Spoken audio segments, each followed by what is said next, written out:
देखा तुमने बाहर कितने रिपोर्टर्स हैं और उनकी वजह से हमें पीछे के रास्ते से आना पड़ा।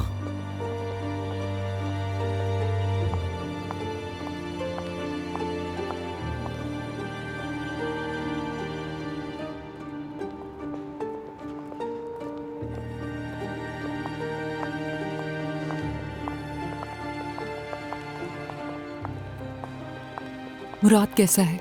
इत्मीनान रखें, वो ठीक है। आलिया, कादिर,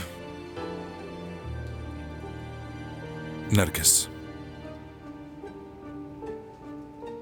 हम आपका ज्यादा वक्त नहीं लेंगे। कुछ जरूरी टेस्ट हैं, उसके बाद आप लोग जा सकते हैं। कल तक रिपोर्ट्स आ जाएंगी और बाकी बातें फिर हम कल कर लेंगे। आइए प्लीज। चलो रुकें, आपके आने की जरूरत नहीं है।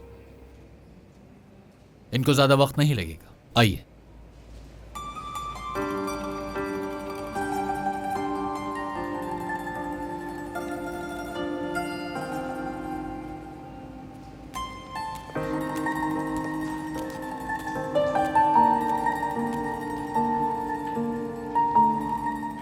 मैं मुराद के पास जा रही हूँ, उसे देख लूं जरा।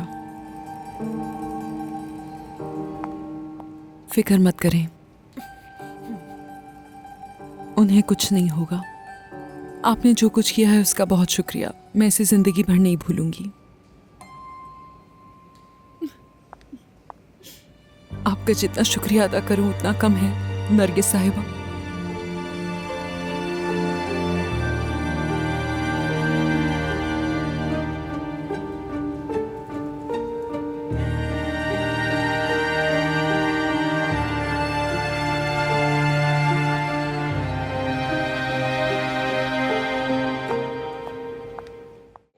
आन रिश्तों की पहचान. Don't forget to subscribe to our YouTube channel for more entertainment.